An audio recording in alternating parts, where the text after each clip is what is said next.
buenos días, queridos hermanos. ¿Cómo están? Bienvenidos a la transmisión de nuestro servicio general hoy domingo, iniciando 11 de la mañana. Esperamos que en tu casa te encuentres muy bien junto a tu familia, que estén tomando todas las medidas de precaución y de bioseguridad para que te encuentres bien junto a los tuyos. Pero también recordando que es nuestra fe en Cristo la que nos mantiene unidos y unánimes para seguir adelante en estos tiempos de gran necesidad. En las semanas anteriores hemos venido tratando el tema de presentar nuestros cuerpos de manera agradable al Señor. Eso es en lo que hace 2 semanas Luis Miguel nos terminaba hablando en el capítulo 6 con respecto a que esa es la manera de glorificar a Dios. ¿Por qué comienzo desde ahí? Porque justamente Pablo está desarrollando ese tema tomando en consideración lo que ocurría en Corinto en aquel tiempo. Inicialmente, cuando empezábamos esta predicación expositiva sobre la carta a los Corintios, indicábamos un poco lo que vivía esa población en aquel tiempo. Recordemos un poco. En este lugar era un lugar muy cosmopolita. Había muchos templos y gran idolatría. Habían 2 templos principales, el de Diana y el de Afrodita. Como la mayor parte de religiones a lo largo de la historia de la humanidad, estos templos desarrollaban mucho su fe religiosa basada en la sexualidad.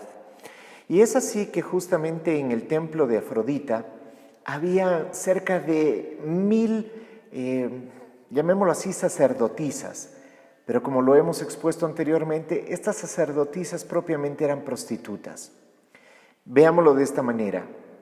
Cuando un hombre se casaba, y generalmente en aquel tiempo no necesariamente tenía una sola mujer, tenía 1, 2 o 3 mujeres, y no necesariamente era por la situación del sexo. No, generalmente el matrimonio era un asunto de conveniencia. Entonces, alguien se casaba con una mujer porque esta mujer presentaba cualidades maravillosas para criar a los hijos. Luego tomaba otra mujer porque esta mujer tenía cualidades como para alimentar a los animales o cuidar lo que fuera el comercio o a lo que se dedicaba aquel varón. Entonces, más bien adquiría esposas en base a su necesidad y a la conveniencia para el desarrollo económico, más que propiamente por algo de atractivo. ¿Por qué? Porque cuando un varón quería sexo, iba al templo. Y en el templo estaba con las sacerdotisas, estaba propiamente con prostitutas. Ahí es donde encontraban alimento, vino y sexo. Entonces, en el contexto de esa historia, Pablo es lo que está corrigiendo lo que está pasando en aquel tiempo. Esa es la carta que presumimos le llegó a Pablo, haciéndole algunos cuestionamientos en cuanto a la iglesia. Y justamente tiene que ver con el segundo cuestionamiento que le hacen. Probablemente tenía que ver con la familia. Entonces, por eso me remití al capítulo 6, porque ahí Pablo comienza hablando de la necesidad de mantener nuestros cuerpos, entendiendo que somos miembros del cuerpo de Cristo en santidad. Y la semana anterior, Eduardo comenzó a tratar aquello que la versión Reina Valera 1960 trata como problemas del matrimonio. Debo aclarar y tengo que ser muy enfático en decir que estas enseñanzas no necesariamente son enseñanzas universales para la iglesia. Deben ser tomadas en el contexto en el cual se desarrollan y aplicados a las circunstancias actuales que puedas estar viviendo. Pero Pablo lo enmarca y en varias ocasiones lo dice: digo yo, mas no el Señor. No porque él no esté siendo inspirado por el Señor, sino porque no es un mandamiento explícito de parte del Señor, pero sin duda, él dice: yo creo tener el Espíritu Santo y por eso, como un juez justo que el Señor me ha levantado, estoy dando esta opinión. Pero sin duda la opinión de Pablo no es la opinión de cualquier persona. Estamos hablando de una persona que está escribiendo más del 50% del Nuevo Testamento. Entonces, se hablaba en estos problemas matrimoniales acerca partiendo de lo que sí es un mandamiento, porque en esta porción sí dice el Señor, ¿sí?, que el hombre no se separe de su mujer. Y es lo mismo para la mujer, ¿no?, que la mujer no se separe del varón. ¿Por qué? Porque en ese tiempo la gente se estaba cuestionando eso. Se cuestionaba, bueno, me voy a separar. ¿Por qué? Porque yo vivía de la forma que narraba inicialmente, yo vivía de esa manera, o sea, yo tenía a mi esposa, pero si yo quería algo de sexo, yo me iba al templo de Afrodita o al de Diana, y bueno, ahí hacía lo que sea. No, yo ahora en el Señor quiero comenzar desde cero, entonces voy a dejar a mi mujer. Pero también había muchas de estas sacerdotisas que conocieron al Señor y querían dejar esa vieja forma de vivir. Y entonces decían, no, yo también quiero separarme de con quien estaba viviendo. Entonces Pablo dice, el Señor manda de que no te separes. Pero luego da claridad un poco en esto desde el versículo 12 en adelante. Dice, bueno, o sea, si estás casado con una persona que no conozca del Señor, pero esta persona consiente en vivir contigo, entonces no te separes. Pero si el incrédulo te pide carta de divorcio, pues entonces dásela. Nadie está llamado a vivir bajo esclavitud en estos términos, ¿sí? Entonces, todo esto viene contextualizado. Y eso es necesario que lo veamos desde atrás, porque Eduardo termina en el versículo 21 y 22, termina de esta manera, y quiero empezar yo desde ahí. Versículo 21 dice, fuiste llamado siendo esclavo, no te dé cuidado, pero también si puedes hacerte libre, procúralo más. Y el 22 dice, porque el que en el Señor fue llamado siendo esclavo, liberto es del Señor. Asimismo, el que fue llamado siendo libre, esclavo es de Cristo. Y continúo con el 23 y 24. Por precio fuisteis comprado, no os hagáis esclavos de los hombres. Cada uno, hermanos, en el estado en el que fue llamado, así permanezca para con Dios. ¿Qué es lo que estaba sucediendo? Muchas personas decían, como lo dije hace un momento con respecto a su matrimonio, también muchos decían, no, es que yo antes tenía un restaurante y ahora yo ya no quiero tener un restaurante, yo ahora quiero servirle al Señor. Y mucha gente comenzó a dejar sus trabajos. Convengamos, obviamente las sacerdotisas, las prostitutas debían cambiar su trabajo. Si era algún dueño del bar que estaba vendiendo el licor o era el que proveía de licor para los bacanales en los templos, pues obviamente creo que debían cambiar su estado. Pero la cosa es que esto comenzó a desbordarse en la iglesia de Corinto. Todos querían dejar para servirle al Señor. Y Pablo dice, no lo hagas. En el estado como fuiste llamado, así sírvele al Señor. Si tú estás trabajando en un restaurante, si tú tienes un emprendimiento, si tú estás, eres un profesional, eres un médico, eres un abogado, eres un arquitecto, bueno, en ese estado el Señor te ha llamado y sería muy conveniente que tú le puedas servir así. Pero también recordemos que había esclavitud en aquel tiempo.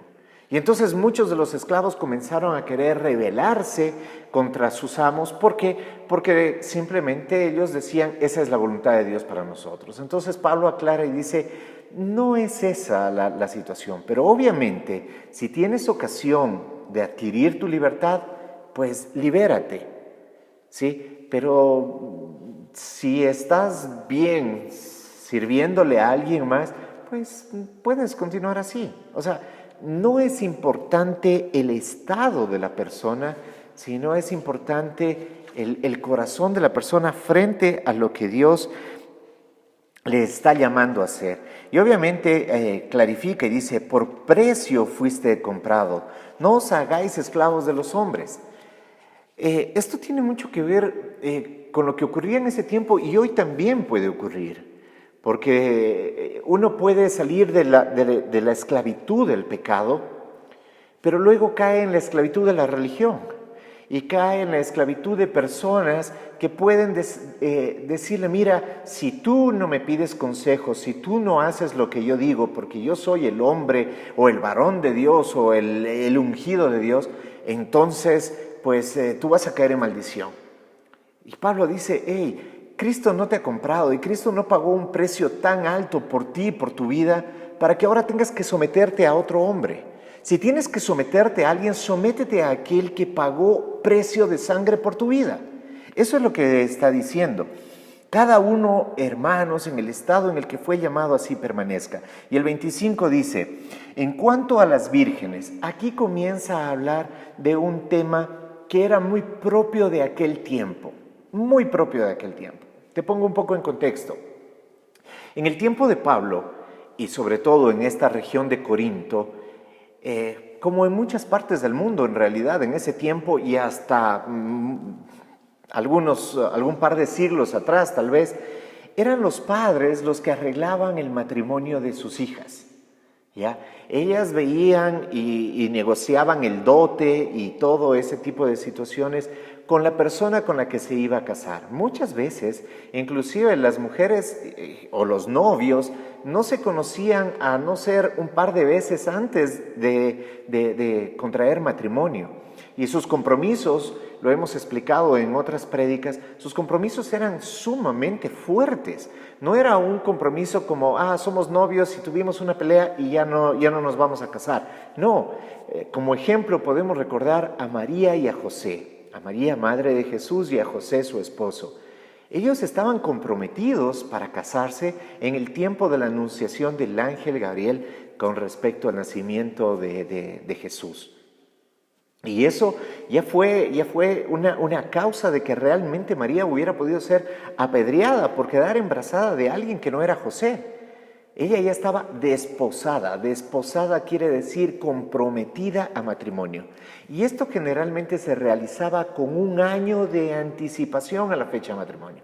Y no es que durante el año estaban ahí conociéndose, viendo, te voy a visitar, me quedo hasta tarde en tu casa. No, era un compromiso en el cual se expresaba era un compromiso de derecho adquirido. Pero no necesariamente se veían, y obviamente nada de relaciones sexuales. Pero aplica eso al tiempo de Corinto. Entonces, todo esto viene en ese contexto. Entonces, dice el 25, hablando del matrimonio de las hijas en edad de casarse. Entonces dice, en cuanto a las vírgenes, no tengo mandamiento del Señor, mas doy mi parecer como quien ha alcanzado misericordia del Señor para ser fiel. Pablo comienza aclarando, no hay un mandamiento del Señor con respecto a esto, pero creo que estoy capacitado para hacerlo, es lo que está diciendo. ¿Por qué? Porque el Espíritu Santo está en mí y he alcanzado misericordia del Señor para ser fiel. Aplicado esto a nuestro tiempo actual, deberíamos tomar, ¿por qué debe haber personas que juzguen la forma en la que vivo, la forma en la que hago o dejo de hacer ciertas cosas? ¿Debería haber personas que juzguen esto? Definitivamente sí. Definitivamente personas que ¿cuál sería esa característica primordial? Que hayan alcanzado misericordia. Porque cuando se juzga, se debe juzgar en misericordia. Porque hemos sido llamados a levantar a nuestro hermano, no a destruir a nuestro hermano. Cuando nosotros le juzgamos para condenar, lo estamos destruyendo al hermano. Y eso es lo que Pablo dice, no, yo he alcanzado misericordia del Señor para ser fiel en la forma de juzgar, en la forma de traer libertad, en la forma de traer claridad en las cosas, mas no en traer cadenas que puedan esclavizar de nuevo a las personas. Entonces dice el 26, tengo pues esto por bueno a causa de la necesidad que apremia, que hará bien el hombre en quedarse como está. Pablo no está exaltando el estado de ser soltero como el mejor estado posible. No, de ninguna manera. Primero está hablando de la necesidad que apremia. ¿Cuál es la necesidad que apremia en Corinto? Creo que es la misma necesidad que apremia hoy en nuestros tiempos. una decadencia moral terrible. Y muchos se podrán preguntar, ¿esto puede continuar de largo? Pues yo pensaría que no, porque tarde o temprano esta depravación va a terminar acabando con la civilización, tal como lo hizo con las civilizaciones antiguas. Roma no cayó por guerra, sino por depravación moral, igual que Corinto, igual que muchas naciones antes que estas. Entonces él dice, hay esta situación que está apremiando, y entonces basado en esa situación, en esa depravación que existía en los templos y en cuanto a la pregunta que le hacen a Pablo por lo que ocurría en las familias, ¿por qué? Porque había gente que estaba yendo a reunirse con sus hermanos y cuando pasaba por el templo también salía por ahí algún varón y decía, satisfice mi necesidad corporal. Recordemos que el pensamiento filosófico griego estaba orientado en dos partes, y Sócrates mismo es uno de los que piensa de que el ser humano tiene muchas necesidades y la forma de aplacar esas necesidades es satisfaciéndolas. Eso es lo que pensaba él. Y entonces muchos que tenían esa filosofía igualmente decían, bueno, yo sí creo en Cristo, pero tengo necesidades y tengo que satisfacerlas. Entonces, antes de ir a reunirme con mis hermanos cristianos, voy a pasar visitando el templo de una de estas diosas paganas. Y entonces, mirando toda esa depravación, dicen, yo creo que lo mejor, dice Pablo, sería que no se casaran, que quedaran en estado de soltería, pues es mejor que el hombre se quede como está. Y entonces continúa con el 27, dice, ¿estás ligado a mujer? No procures separarte. ¿Estás libre de mujer? No procures casarte. Ahora, como les digo, la necesidad que apremiaba era terrible, la situación que reinaba en Corinto, y Pablo sabía que esto pues no iba a durar. ¿Y qué digo pues a esto? En el contexto de esta difícil situación de aquellos días, teniendo en cuenta que habían conocido a Cristo en este periodo tan difícil, entonces si un hombre estaba unido a una mujer, Pablo dice, quédate con ella. Pero si no estás unida, no busques el casarte. ¿Por qué? Porque son tiempos difíciles, son tiempos complicados. A causa de la aflicción que ocasiona esta tremenda inmoralidad en este lugar, yo recomiendo no casarse. Pero si te das cuenta, Pablo no es que está sentando una enseñanza universal, porque si esta fuera una enseñanza universal, entonces encontraríamos la primera contradicción en las Escrituras. Y esta sería la contradicción con lo que Génesis dice, cuando el Señor forma varón y hembra a su imagen y semejanza, y los ve juntos, el Señor dice, esto es bueno. En otra porción dice, no es bueno que el hombre esté solo. Pero cuando leemos esto de Pablo en Corinto, si no lo contextualizamos, entonces entendemos como que Pablo está haciendo una loa a ser soltero, a mejor vivir solo. Pero como lo hemos contextualizado, entendemos que es para aquella época, para aquella situación. El 28 dice, mas también si te casas no pecas, y si la doncella se casa no peca, pero los tales tendrán aflicción de la carne y yo os quisiera evitar.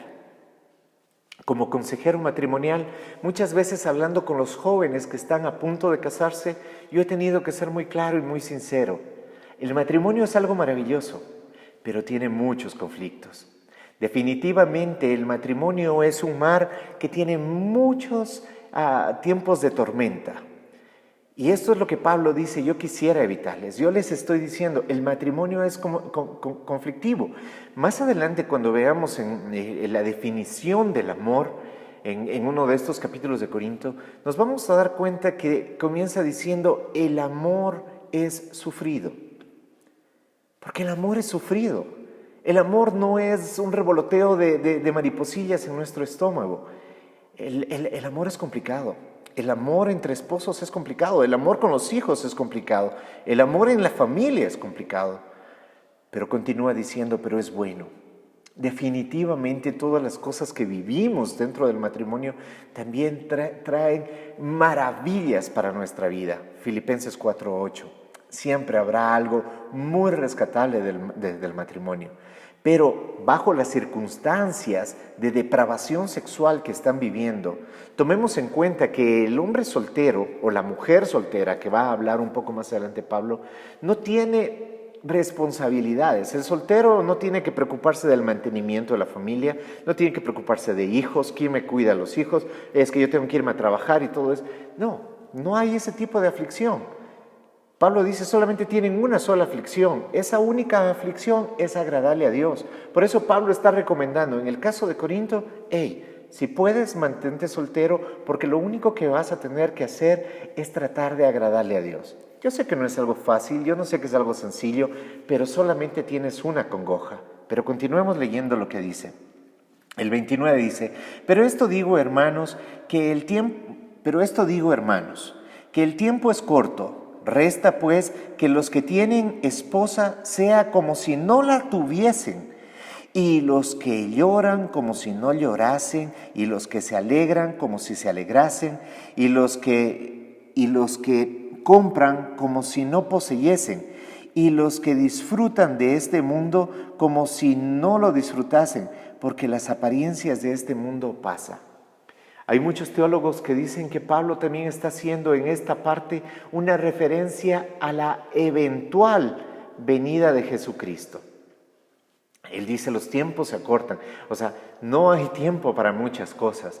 Entonces lo que él recomienda es, y lo que él está diciendo en todo este contexto es, hermanos, si hay algo realmente importante, es servirle a Dios. Por tanto, el que esté casado, hágalo como que no estuviera casado. O sea, no está diciendo divórciate, deja ahí, ándate y métete en la iglesia y no atiendas las cosas de tu casa. No, dice, dale a Cristo, dale a Dios. Perdón, lo primero, dale a Él toda tu vida, concéntrate en servirle a Él. Yo no puedo decir, entonces, eso es lo que he estado haciendo. Yo me he ido a meter en el templo y ahí he estado sirviendo. No, porque el Señor claramente nos habla de que lo importante es cumplir los mandamientos de Dios.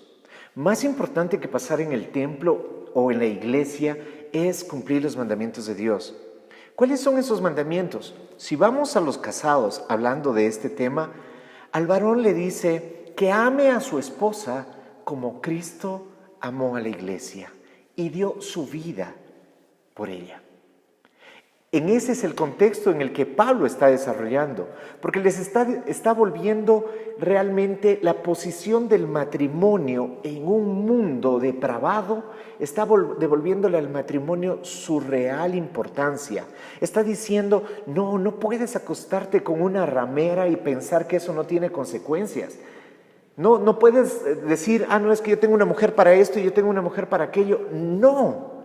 Tú tienes que ir a tu esposa y estar con tu esposa.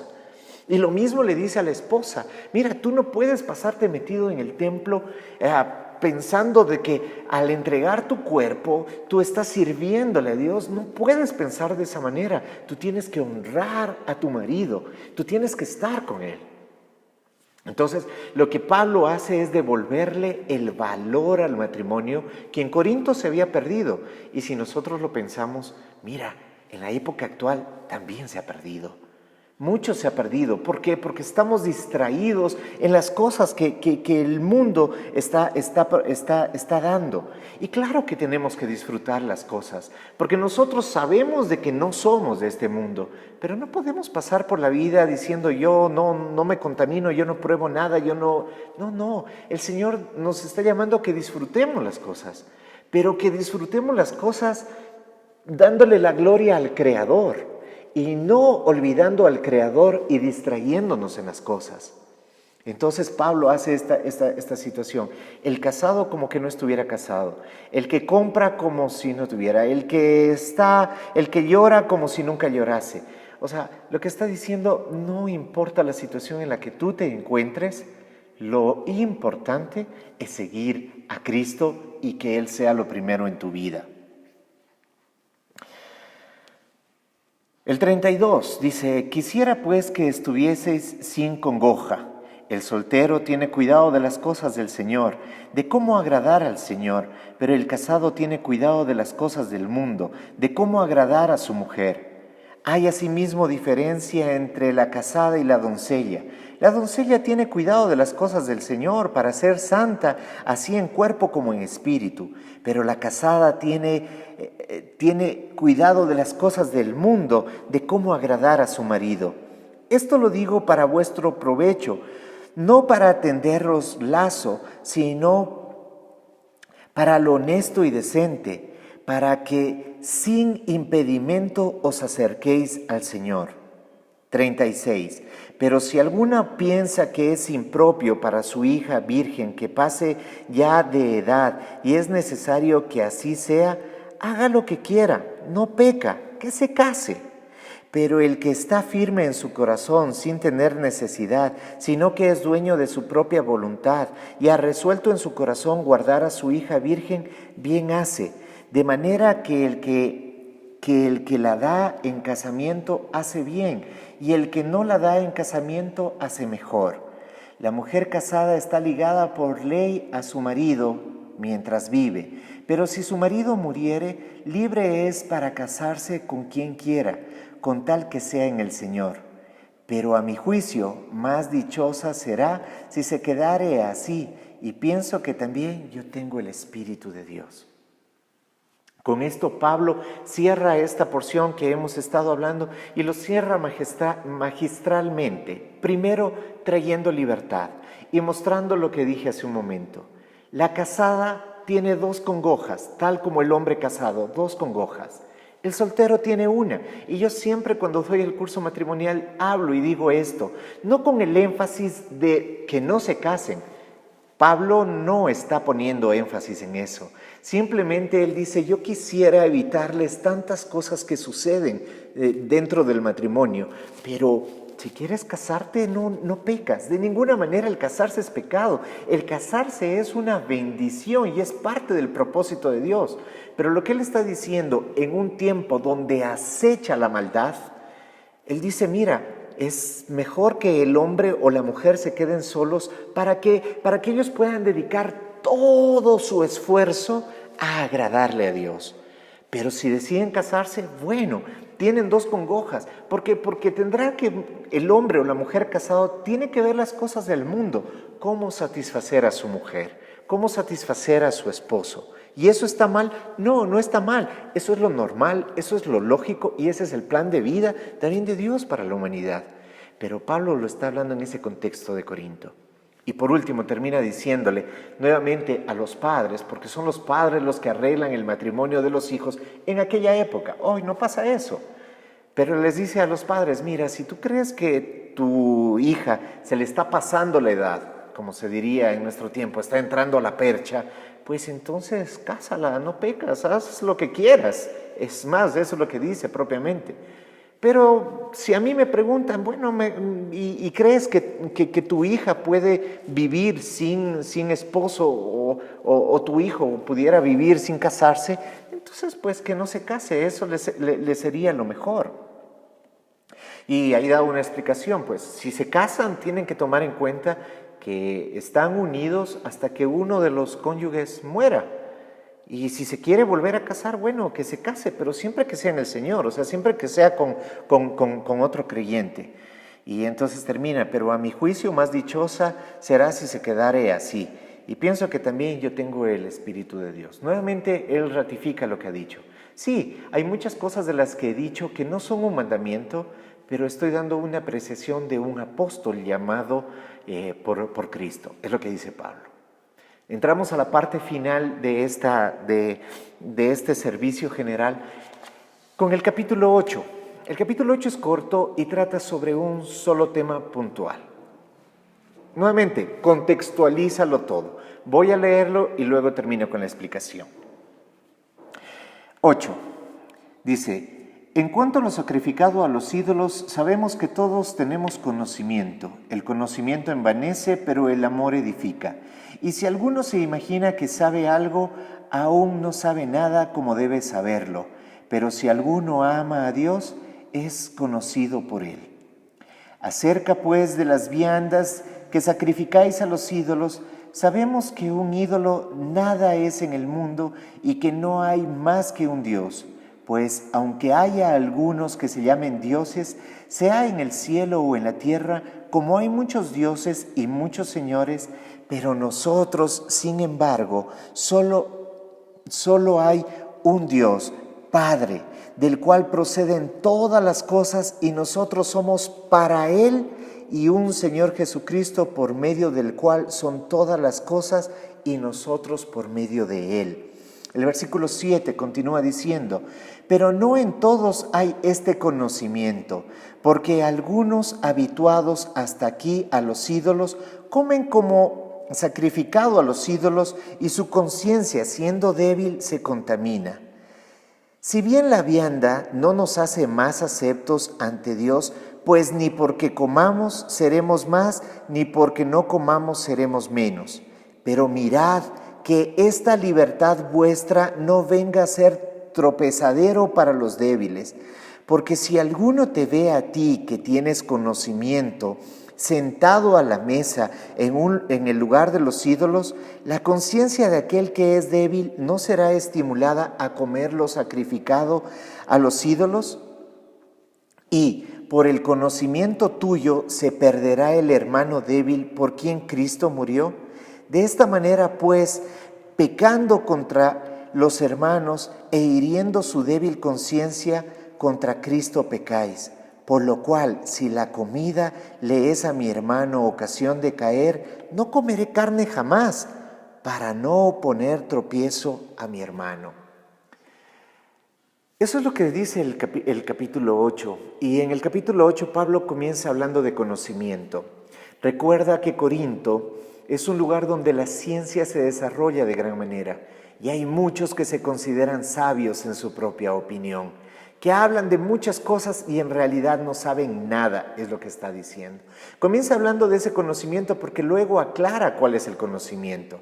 El conocimiento, como dice otra porción bíblica, cuando habla acerca de la vida eterna, dice: la vida eterna es que te conozcan a ti, al único y verdadero Dios, y a tu Hijo Jesucristo a quien tú enviaste. Eso es lo que Pablo está diciendo en esta parte. El conocimiento es realmente saber lo que nosotros sabemos, que Dios es Dios creador y que todo lo que hay está sujeto a Él y es de Él, y que nuestras vidas mismas deben pertenecerle a Él, y que nosotros todo lo que hacemos es por Él y por el regalo majestuoso que recibimos a través de Jesucristo nuestro Señor. Ese es el conocimiento del cual está hablando Pablo. Y dice, hay mucha gente que habla de conocimiento, pero no sabe en realidad nada, porque están hablando de religión, están hablando de cómo vivir una vida y todas esas cosas, pero no han conocido ese conocimiento. Y ahora sí, aclara eso para entrar al punto. El punto es que mucha gente iba y comía en el templo, y mucha de esa gente tenía mucha claridad, en el sentido la mejor comida se encontraba en el templo de Afrodita y de Diana, o en los templos que habían alrededor. ¿Por qué? Porque la gente mataba a sus animales y lo mejor lo llevaba a estos templos. Y en estos templos, pues los sacerdotes paganos realizaban los bacanales y lo daban de comer a la gente. Si tú querías comprar buena comida o querías comprar una buena carne, tú tenías no que ir al mercado, tú tenías que ir al templo. Y en el templo conseguías lo mejor de lo mejor. Entonces, imagínate este caso. Te invitan a comer en la casa de alguien y entonces te sirven un buen pedazo de bife, ¿sí? Y tú te lo comienzas a servir y dices: ¡ay, qué rico que está esto! Oye, ¿dónde compraste? Y te dicen: sí, ¿sabes qué? Lo compré en el templo de Afrodita. Y tú, que eras un cristiano recién convertido, entonces podías decir: no, tú, y lo escupías y decías: yo no, con eso no voy a compartir. O podías ser un cristiano más maduro que decías: está buenísima, ¿ah? Y seguías comiendo y no había pasado absolutamente nada. Entonces ese es el caso que se está dando. Aparte que había mucha gente que iba y comía ahí, no llevaba para hacer en su casa, sino que comía en los templos. Entonces la gente iba pasando y lo veían ahí al hermanito comiendo lo sacrificado a los ídolos. Y entonces algunos decían, hey hermano, buen provecho, el que tenía mayor conocimiento. Pero aquel que era débil en el conocimiento comenzaba a dubitar, porque el hermano que estaba sentado ahí comiendo, pues ese líder es un hermano que ya lleva 3, 4 años congregándose con los cristianos. ¿Y cómo está comiendo ahí? Y entonces comenzaba en su corazón a dubitar. Y frente a eso Pablo dice, hermanos, si bien nosotros sabemos la comida no tiene nada que ver, puede ser consagrada a los ídolos, no consagrada a los ídolos, tú come tranquilo. La comida a la final no es nada más que algo que entra y luego sale y se acabó. Lo que en realidad contamina el corazón del hombre es eso, esa debilidad, esa inmadurez, ese no tener conocimiento de lo que Dios es y de lo que Dios ha hecho a través de Jesucristo. Y yo podría convertirme en causa de que mi hermano débil terminara cayendo. Entonces Pablo dice, si yo por mi hermano tengo que dejar de comer carne, y obviamente dice, o dejar de comer carne, o dejar de tomar vino, o no pongo el árbol de Navidad, o sea, cualquier cosa que realmente no es importante. Pero si eso está afectando el corazón de mi hermano, Pablo dice, yo voy a dejar de hacerlo, porque yo lo que quiero es que ellos tengan un conocimiento profundo en Cristo Jesús y que realmente lo conozcan a Él y que sus almas sean sanas y salvas. Eso es lo que Él está diciendo. Y creo que ese también debería ser nuestro pensamiento. Nosotros hemos sido llamados a vivir en libertad. Y nosotros sabemos que en esa libertad todas las cosas me son permitidas, pero no todas me ayudan a bien. A mí, pero también hay otras cosas que no ayudan a bien a mi hermano. Y si yo puedo evitar ser piedra de tropiezo para él, es mi obligación serlo. Hermanos queridos, hemos compartido esta porción bíblica de la carta a los Corintios como una enseñanza magistral de Pablo, siempre mirando que la enseñanza tiene que ir basada en el contexto. Un texto sin contexto nos puede traer mucha cadena espiritual que nos lleve a esclavizarnos nuevamente a personas o a religiones. Mientras que la palabra de Dios siempre nos hará libres. La palabra de Dios siempre se mostrará. Por eso necesitamos estudiarla con diligencia, convertirnos en aquellos hombres o mujeres de Berea que escuchaban las escrituras de buena gana, pero luego cotejaban que eso realmente fuera enseñanza de Dios. Es nuestra responsabilidad, hermanos. Les invitamos la próxima semana para que nos acompañen ya con el capítulo 9 de Corintios. ¿Sí? Hermanos queridos, quiero también en base a lo que hemos venido hablando, indicarles que por las próximas semanas continuaremos las transmisiones de esta manera. Sabemos las disposiciones del COE nacional y las acatamos sujetándonos a la autoridad y también entendiendo de que estamos viviendo tiempos difíciles. Tenemos que cuidarnos, no podemos ser irresponsables. Lo hemos dicho una y otra vez. Somos hombres y mujeres de fe, pero también somos buenos mayordomos de lo que Dios nos ha confiado y por eso tenemos que poner una pausa. Todos nuestros servicios, también de lunes a viernes, pese a que hay una apertura para congregación del 30%, miramos que la mayoría de nuestros servicios son en la noche y tenemos un límite hasta las 8 de la noche. Por tanto, las actividades continuarán siendo vía virtual. Nuestro seminario de matrimonios, este día martes con la tercera sesión, continúa por vía Zoom. Vamos a continuar así. Sabemos que para muchos de nosotros nos incomoda y no es lo mejor, pero no se trata de buscar lo mejor en este momento para satisfacción, sino lo mejor para protección, no solamente nuestra, sino también de los que amamos. Terminemos orando, queridos hermanos. Gracias, Padre, te damos por lo que hemos aprendido durante esta mañana. Gracias por tu mensaje, gracias por tu palabra, Señor. Toca el corazón de cada uno de mis hermanos ahí en casa donde están y habla a sus corazones. También, Padre, quiero pedirte tu cuidado y tu protección para nuestras vidas. Sabemos que nosotros podemos llegar hasta un límite y cuidarnos en nuestras fuerzas y a nuestra manera, pero la última palabra la tienes tú y sabemos que estamos en tus manos. Nuestras vidas te pertenecen y son tuyas, Señor. haz con ellas conforme tu voluntad. Te damos gracias en el nombre de Cristo Jesús. Amén. Y gracias a ustedes, hermanos, por estar conectados. Nos vemos la próxima semana. Que Dios los bendiga. La iglesia es como un arco. Un arco transporta agua y Cristo es el agua viva.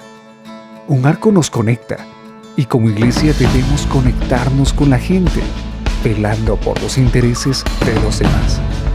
Un arco es la fuerza que envía valientes hombres de Dios. Y un arco genera unidad entre dos cosas separadas, Dios y el hombre.